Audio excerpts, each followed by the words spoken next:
All right, let's jump right in. We're going to be talking about a pretty wild philosophy today, one that looks at a basic rule of logic, something we take for granted, and completely flips it on its head. It's called Ultraintuitionism, and it's all about how contradictions, well, maybe they're not what they seem. So take a look at this. You've probably seen something like it before, A and not A. In pretty much all of classical logic, this is a total dead end.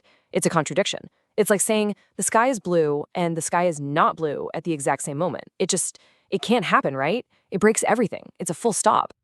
But, and here's the big but, what if we've been looking at this all wrong? What if the problem isn't the contradiction itself? What if the real issue is the A? What if we're being a little too sloppy with what A even stands for? And that one question, you guys, is where this whole thing gets really interesting. Okay, first things first. To see just how mind-bending this is, we need to appreciate the giant it's trying to take down. This is the law of non-contradiction. And honestly, it's the absolute bedrock of, well, almost everything. It's how we build logical arguments. It's literally the foundation of how your computer works. It's the reason we can generally agree that reality makes sense from one moment to the next. It feels totally, completely, 100% unbreakable. But what if there's a loophole? Ultra-intuitionism suggests there is. It says, hey, everybody's so focused on the contradiction, on the A and not A part, but you're missing the first step. It zooms in on something that happens before the contradiction even gets off the ground. And here's the deal. Ultra-intuitionism says that before you can even get to a contradiction, you do something in your head.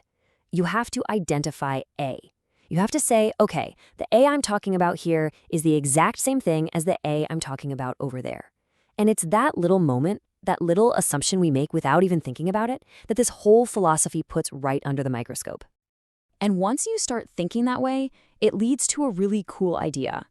Maybe not all contradictions are born equal. Maybe some are real, and others are just illusions. So are all contradictions created equal? Is it a deep, fundamental problem with the universe when we find one? Or is it maybe just a problem with how we're talking about things? A glitch in our own language? This is where we get a super important distinction. A real contradiction, according to this view, is when you've absolutely positively proven that the A in both parts of your statement is identical. Nailed down, no wiggle room. But an apparent contradiction, that's different. That's what happens when we just kind of assume they're the same. And it turns out that lazy assumption is the source of all the trouble. And this isn't just a mental exercise. Think about it. This is a huge deal. Imagine you're a scientist and your theory leads to a contradiction. Normally, you might have to throw the whole thing in the trash. But with this tool, you can pause and ask, wait a minute, is this a real contradiction? Or is it just that my definitions are a little fuzzy? It lets you fix your ideas instead of just throwing them away. Okay, so what do you do when you find one of these so-called apparent contradictions? You don't just throw your hands up. Nope. Ultra-intuitionism gives you a tool, a specific technique for dealing with it. So how do we dismantle one? Well, you don't run from it. You actually lean in and dissect the one word, the one concept that's causing all the chaos. It's called the method of splitting concepts, and it's a pretty straightforward four-step process. First, you spot the apparent contradiction. Then, and this is the big move, you challenge the idea that the key concept has to be this one single absolute thing. Step 3 is where the magic happens. You split that vague concept into more precise, different meanings. And finally, you just rephrase the whole thing with your new, clear terms. And poof, the contradiction disappears. For example, think about a complex debate where one side says a fetus is alive and the other says a fetus is not alive. Looks like a classic contradiction, right? But using this method, we could say, hold on, what do we actually mean by alive? We could split that fuzzy concept into, say, biological life on one hand and legal personhood on the other. And just like that, it's not a contradiction anymore. It's a much more specific and honestly a more productive conversation about which definition applies. And look, this isn't just some clever debater's trick. The folks who developed this idea see it as a genuinely vital tool, especially in science. It's all about taking fuzzy ideas and making them solid, concrete, and actually useful. But let's pull back for a second. Why go to all this trouble? Why is splitting concepts such a big deal? Well, because it's tied to a much bigger, deeper idea about what knowledge even is. It all comes back to this one core idea: construction. So here's the foundation for all this. It comes from a school of thought called intuitionism. And for an intuitionist, knowledge isn't something you just discover out there, like finding a seashell on the beach.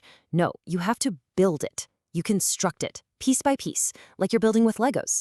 Every piece has to be solid and well-defined, and an ambiguous concept, that's like a wobbly, half-melted Lego piece. You can't build anything sturdy on top of it.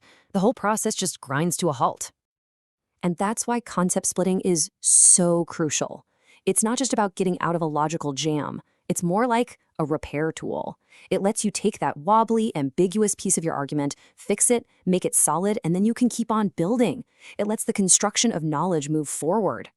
And really, this isn't just for philosophers. This is an incredibly practical tool for thinking. The next time you find yourself stuck in an argument that's just going around in circles, or you're wrestling with a problem you can't seem to solve, just stop and ask yourself, what's the key word here? And are we all really talking about the same thing? So often, the real problem isn't the disagreement. It's a blurry word hiding in plain sight.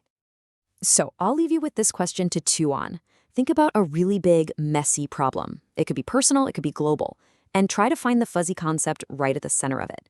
A word like success, or fairness, or freedom. What would happen if you took a moment to just split it, to define it more clearly? What new paths might open up? What solutions might suddenly snap into focus?